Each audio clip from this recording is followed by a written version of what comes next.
Hello everyones, welcome to my channel magic tricks. I hope आप सब ठीक होंगे, स्वस्थ होंगे और अपनी पढ़ाई अच्छे से कर रहे होंगे। फ्रेंड्स, आज हम जो हरियाणा की नदियाँ जो टॉपिक चला हुआ है हमारा, उसमें सेकंड वीडियो होगी वे जिसमें हमने यमुना नदी को कवर कर लिया है। जो यमुना नदी थी वह पूर्वी अपुहातंत्र की नदी थी। आज हम जो उत्तरी अपुहातंत्र और दक्षिणी अपुहातंत्र है उन नदियों को कवर करेंगे। धीरे धीरे हर एक का डिटेल से अध्ययन करेंगे। और जो आज हम करेंगे वो करेंगे जो उत्तरी प्रवाहतंत्र की नदी सरस्वती नदी को कवर करेंगे। मैं एक बार जो यमुना नदी से रिलेटेड जो मेन पॉइंट है जो एग्जाम में प्रीवियस ईयर आए क्वेश्चन है उनको एक बार फिर से रिवाइज करवा देती हूँ, जिससे कि आपको एक बार रिमाइंड हो जाए। तो यमुना नदी से जो पूछे गए क्वेश्चन है उनमें से 4-5 क्वेश्चन को मैंने कवर किया है, जिसमें से फर्स्ट क्वेश्चन है कि हरियाणा में क्वेश्चन आया है कि हरियाणा व उत्तर प्रदेश को अलग करने वाली नदी कौन सी है, तो वह है यमुना नदी। हरियाणा को जो उत्तर प्रदेश से अलग करती है कौन सी नदी है, यमुना नदी।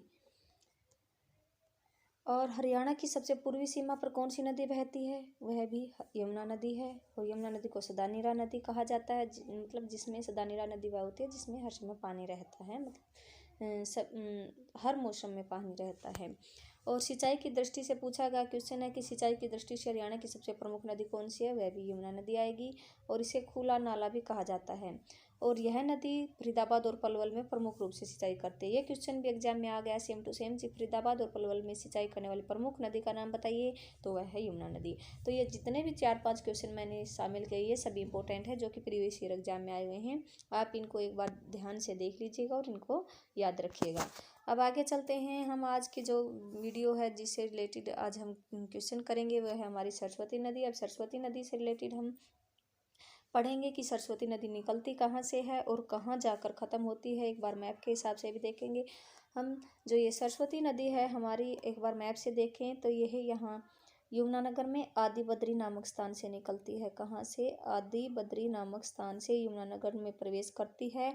और यह फिर आदि बद्री नामक स्थान से जाके कुरुक्षेत्र में जाती है। कुरुक्षेत्र से फिर यह पंजाब में संगरूर में पंजाब में संगरूर में जाकर मिल जाती है, घग्गर नदी से मिल जाती है। पंजाब के संगरूर में जाकर घग्गर नदी से मिल जाती है।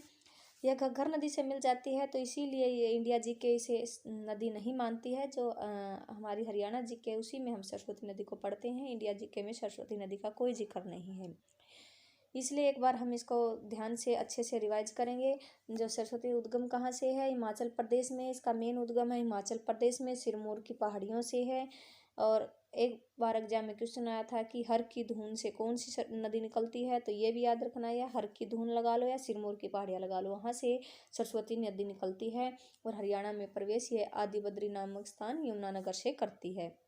आई होप आपको ये दोनों मेन पॉइंट याद हो गए होंगे। हिमाचल प्रदेश में सिरमौर की पहाड़ियों से निकलती है या हर की धून से, और हरियाणा में प्रवेश ये है आदि बद्री नामक स्थान यमुनानगर से करती है। अब इससे रिलेटेड जो मेन पॉइंट है वे जो एग्जाम में आए हुए हैं वे एक बार कवर कर लेते हैं। यह ऋग्वेद की सबसे पवित्र नदी है। एग्जाम में क्वेश्चन आया था कि ऋग्वेद की सबसे पवित्र नदी कौन सी है, सरस्वती नदी है। अभी मैंने बताया कि यह कुरुक्षेत्र में पेहवा नामक स्थान से सनीसा झील से जल प्राप्त करती है। और पंजाब में संगरूर में जाकर घग्गर नदी से मिल जाती है। पंजाब में जाकर फिर संगरूर में घग्गर नदी से मिल जाती है, इसीलिए हम जो इंडिया जीके है इसको नदी नहीं मानती है। और एग्जाम फिर इससे रिलेटेड यह भी क्वेश्चन आया है कि आदि बद्री नारायण कहाँ पर है, यह सरस्वती नदी। कुरुक्षेत्र के जितने भी तीर्थ स्थान है वह कुरुक्षेत्र के जितने भी तीर्थ स्थल हैं वे सभी सरस्वती नदी के किनारे रहेंगे। तो आदि बद्री नारायण मंदिर किस नदी के किनारे है, सरस्वती नदी के किनारे है। यह क्वेश्चन भी एग्जाम में आ गया है सेम टू सेम कि आदि बद्री नारायण मंदिर किस नदी के किनारे, सरस्वती नदी के किनारे। एक और क्वेश्चन आया है कि महाभारत में वर्णित नरकात्री तीर्थ किस नदी के किनारे स्थित है। यह भी same to same question previous year exam में आया है कि महाभारत में वर्णित नरकात्री तीर्थ किस नदी के किनारे, यह भी सरस्वती नदी के किनारे रहेगा। और महर्षि वेदव्यास ने जो हमारी महाभारत लिखी थी वह भी इसी नदी के किनारे लिखी थी। और इस नदी से जो इस नदी के साक्ष्य वे हमें मुगलावली गांव यमुनानगर से मिले हैं। सरस्वती नदी की खुदाई की गई जहाँ पे मुगलावली गांव में यमुनानगर में, और इस नदी के वहाँ से हमें साक्ष्य मिले हैं। और जो अभी फिलहाल में जो हरियाणा सरकार ने एक मुस्तफाबाद गांव है जो कि यमुनानगर में है, उसका नाम चेंज करके सरस्वती नगर रख दिया, जो कि सरस्वती नदी के नाम पर है। आई होप आपको ये पाँचों पॉइंट क्लियर हो गए होंगे। सबसे पहले कि यह ऋग्वेद की सबसे पवित्र नदी है और यह कहाँ से निकलती है, यह आदिबद्री नामक स्थान से निकलती है, फिर कुरुक्षेत्र में जाती है, कुरुक्षेत्र में पेहवा में सनीसा झील से जल प्राप्त करती है और आगे जाकर पंजाब में फिर यह संगरूर में घग्गर नदी से मिल जाती है। और फिर जो आदिबद्री नारायण मंदिर है वह भी इसी नदी के किनारे है। महाभारत का जो नरकातारी तीर्थ है वह भी इसी नदी पे स्थित है और महर्षि वेद व्यास ने महाभारत भी इसी नदी के किनारे लिखी थी। और जो मुस्तफाबाद गांव है उसका नाम बदलकर सरस्वती नदी की नगर कर दिया गया है, जो कि इसी नदी पर है। एक बार और क्वेश्चन आया था एग्जाम में कि इस लुप्त हुई नदी की खोज किसने की। इसकी खोज 1893 ईस्वी में C.F. ओल्डेम नामक एक अंग्रेज इंजीनियर ने की थी। C.F. ओल्डेम नामक एक अंग्रेज इंजीनियर ने की थी। और सरस्वती शोध संस्थान जो कि दर्शनलाल जैन ने सरस्वती नदी के उत्थान के लिए स्थापित किया था। सरस्वती शोध संस्थान की स्थापना 1999 में दर्शनलाल जैन ने की थी। और हरियाणा सरकार ने भी सरस्वती नदी के उत्थान के लिए बहुत से कार्य किए हैं। हरियाणा जो सरस्वती हेरिटेज बोर्ड, जिसको सरस्वती विकास बोर्ड भी कहते हैं हम, 2015 में हरियाणा सरकार ने इसका गठन किया था। और इसके अध्यक्ष जो होते हैं वे होते हैं हरियाणा के CM। फिलहाल कौन है, जो कि हमारे मनोहर लाल खट्टर हैं। तो इस समय अध्यक्ष हैं जो सरस्वती विकास बोर्ड के या सरस्वती हेरिटेज बोर्ड के अध्यक्ष कौन है, ये हैं CM मनोहर लाल खट्टर। और उपाध्यक्ष हैं धूमन सिंह किरमिच। फिलहाल में जो इस सरस्वती विकास बोर्ड के जो उपाध्यक्ष हैं धूमन सिंह किरमिच। आई होप आपको क्लियर होगा। नेक्स्ट पढ़ते हैं हम घग्गर नदी। घग्गर नदी एक बार देख लेते हैं मैप में। यह कालका जो कि पंचकुला में है, कालका से प्रवेश करती है, फिर यह अम्बाला में आती है। अम्बाला से यह कुरुक्षेत्र को छोड़कर फिर कैथल से होती हुई फतेहाबाद और फतेहाबाद से सिरसा से यह फिर राजस्थान में चली जाती है। आई होप आपको क्लियर होगा। यह हरियाणा में कालका से प्रवेश करती है, पंचकुला में है जो, और फिर यह अम्बाला में यह कुरुक्षेत्र में नहीं जाती है, कुरुक्षेत्र को छोड़कर फिर यह जाती है कैथल में। कुरुक्षेत्र की सीमा को कवर कर लेती है, ये कुरुक्षेत्र में सिंचाई नहीं करती है। फिर यह कैथल से फतेहाबाद से सिरसा और फिर सिरसा से ये राजस्थान में जाके हनुमानगढ़ में लुप्त हो जाती है। तो यह इसका उद्गम होता है, यह डाक साहिब की पहाड़ियाँ हिमाचल प्रदेश से निकलती है और हरियाणा में प्रवेश यह कालका पंचकुला से करती है। और पाकिस्तान में इस नदी को हकरा नदी कहा जाता है। सिरसा में जो इस नदी जहाँ पे ये सिरसा से यह उसमें जाती है, राजस्थान में जाते हैं, वहाँ पे सिरसा में इस नदी के किनारे इस नदी पर ओटू बैराज बना है, जो कि मिट्टी का सबसे बड़ा बैराज है।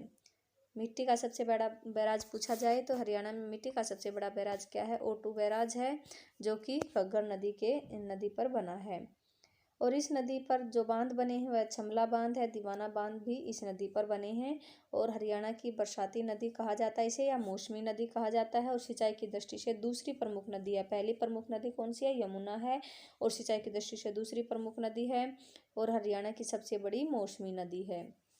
आई होप आपको क्लियर होंगे। इससे जो पॉइंट है, मेन पॉइंट है।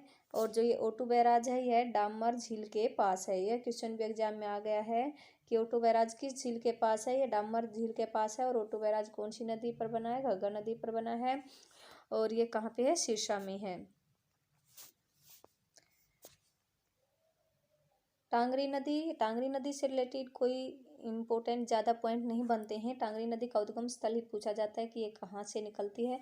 तो इसका उद्गम मोरनी की पहाड़ियाँ पंचकुला से निकलती है और यह पंचकुला से निकल के अम्बाला के मुलाना के निकट मारकंडा में मिल जाती है, इसलिए इसको मारकंडा की सहायक नदी कहा जाता है।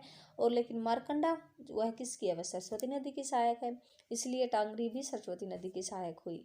तो उद्गम मोरनी की पहाड़ियाँ पंचकुला से निकलती है और अम्बाला के मुलाना के निकट मारकंडा मिल जाती है, और यह मारकंडा की सहायक नदी है। मारकंडा व टांगरी दोनों किसकी सहायक नदियाँ हैं, सरस्वती की सहायक नदियाँ हैं। नेक्स्ट है राक्षी नदी। राक्षी नदी से भी इम्पोर्टेंट ज़्यादा क्वेश्चन नहीं आते हैं हमारे। राक्षी नदी के बारे में एक बार क्वेश्चन पूछा गया था कि यह कहाँ से निकलती है। तो राक्षी नदी बिलासपुर यमुनानगर से निकलती है और यह लाडवा कुरुक्षेत्र में जाकर चोटांग नदी में मिल जाती है। बिलासपुर यमुनानगर से निकलती है और जो कुरुक्षेत्र में लाडवा के पास चोटांग नदी में मिल जाती है। किस नदी में? चोटांग नदी में। आई होप आपको ये तीनों नदियाँ क्लियर होंगी। मैंने यमुना नदी करवा दी, सरस्वती नदी, टांगरी नदी और राक्षी नदी, इन चारों नदियों को हमने पढ़ लिया है। अब 2-4 नदियाँ और बच गई हैं, जिसमें कृष्णावती नदी, दोहन नदी, इंदौरी नदी और साहिबी नदी। इनको हम नेक्स्ट वीडियो में कंप्लीट करेंगे और ये हमारे नदियों का टॉपिक कंप्लीट हो जाएगा। अगर आपको वीडियो अच्छी लगी हो तो प्लीज़ चैनल को सब्सक्राइब करें और वीडियो को लाइक करें। Thank you so much. मिलते हैं नेक्स्ट वीडियो में। Bye bye.